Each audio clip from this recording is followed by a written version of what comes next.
Good morning, it's Valerie Ling here, clinical psychologist and director for the Center for Effective Living, answering a question that my good friend Gerda Muller posed to me in one of her groups, and I'm coming on live to answer it because, as usual, there's a simple answer, but then it's usually more complicated to answer.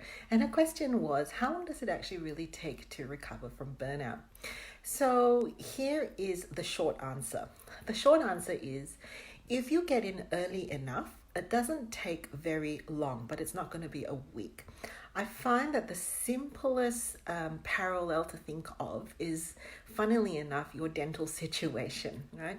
Burnout is a situation where if you've got the proper hygiene factors going, you understand your makeup and you understand the things that are aggravating your health, your mental health, and you do something consistently about it, and you get some feedback consistently, then you have some good habits to remedy some of the hygiene factors. So very much like taking care of our teeth. Our teeth eat things all the time. Things get stuck in it. You need to make sure that your calcium levels are up. There's thinking about fluoride, there's thinking about flossing, and then you go hopefully every 6 months for your dental checkup. That's what we're going to be doing on the weekend. And you get this feedback that shapes your behavior. And if you do that and you're taking care of that, then generally things don't progress very far, right? It's when you don't have a proper understanding of what's actually aggravating your dental health, and you just keep doing the things that you're doing, and only when it goes to the hour factor, and really, let's be honest, the hour factor has to be pretty bad that we take ourselves to the dentist, and then usually the intervention is probably more significant. It's no longer about hygiene factors. You might have to get a filling, you might have to pull out a tooth, you might have to have all kinds of awful things, root canals, and from that point, the treatment gets fairly intensive and it's focused on treatment, and then the vulnerabilities that are left behind, you have to watch your vulnerabilities. So in burnout, it's very similar. At this point in time, we don't have evidence-based guidelines for the treatment of burnout per se. So I'm going to answer the question as best as I can. The first thing to say about it is that when you sat in that state of burnout long enough, meaning the symptoms and your mental health have progressed, that you actually have a mental health issue, diagnosable depression, a mood disorder, a diagnosable anxiety disorder, or a diagnosable physical health disorder like adrenal fatigue, those treatment guidelines take over, and the timelines then will be a little longer. Okay, so burnout is progressive. Once you get to the stage where it's impacted your mental health and your physical health, then those treatment timelines take over. And again, it will depend on the severity of your mental health. Now, if you are coming in without mental health, in other words, coming in early enough before the chronic indicators of burnout have set in to impact you more fully, then this is my clinical experience. I say that there's a level 1, level 2, level 3, level 4. Okay, so level 1 burnout, remembering that burnout really is the clustering of symptoms in 3 areas. Number 1, emotional exhaustion. Number 2, an impacted sense of confidence and achievement. And number 3, disconnection with people and withdrawing from community support. So if you meet full-blown criteria for burnout, it's likely to me, from my personal experience and clinical experience, it takes about 12 months to redeploy someone back into their workspace with clarity and confidence that those 3 areas have been looked at, restored, and they're on a good pathway now. So it generally takes about 12 months if all 3 of those areas are impacted. Now, I don't always see clients in the burnout field that meet full criteria in those 3 areas. Sometimes it's really just the one thing. Work is exhausting, and the messages that we are telling ourselves are really undermining our confidence, right? So early stages burnout, possibly even just really 1 or 2 areas being significantly impacted. Now, when people come in at that stage, it's a lot shorter.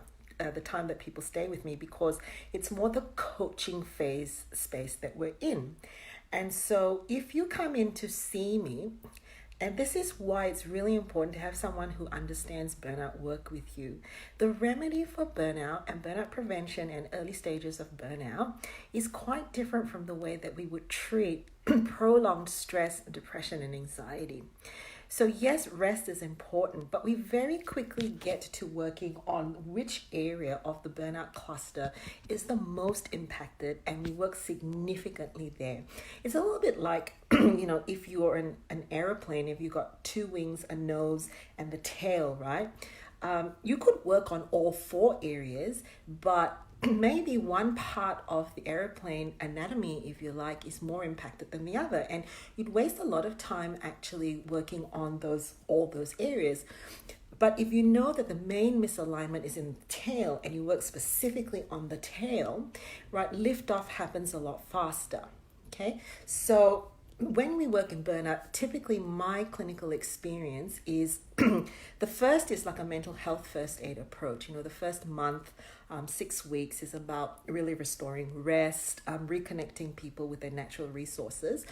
Excuse me. The rest of the time is looking at their relationship with how they're doing work, some of the meanings that they have attached to it, purpose, significance, productivity, the degrees to which they can change the way the work environment works. Now, in my clinical experience, remembering what I've said, that it's pretty progressive, level 1 stage of burnout, probably 3 to 6 months, and then ongoing work with me for relapse prevention, right?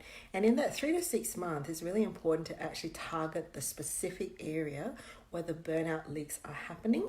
And once we do that and we realign thinking, realign processes at work, realign the way that we're doing work, and actually investigate the work relationship, people generally start to get a lot better. Sometimes in that 3 to 6 months window, it could mean that there is a decision that needs to be made. Do I stay or do I find something else?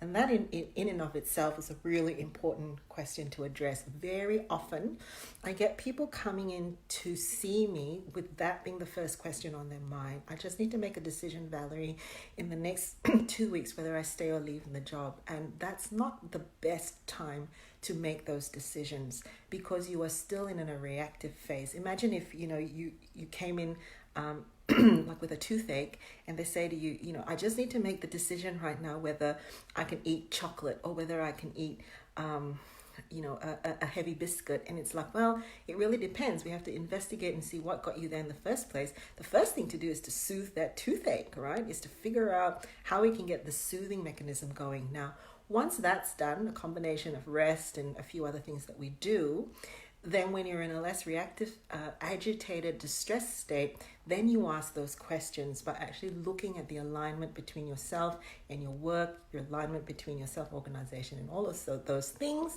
and make a decision, in that time frame. So that is my long answer to the question. And you are right, Gerda, it doesn't happen overnight. It's not like in a week or a day, because burnout is a systemic, gradual build up of a reaction to someone not coping in their workspace. And it's not just about addressing the individual mental health issues, it's also addressing the relationship they have with their work, looking at what is happening at work and realigning that. Okay, hope that helps.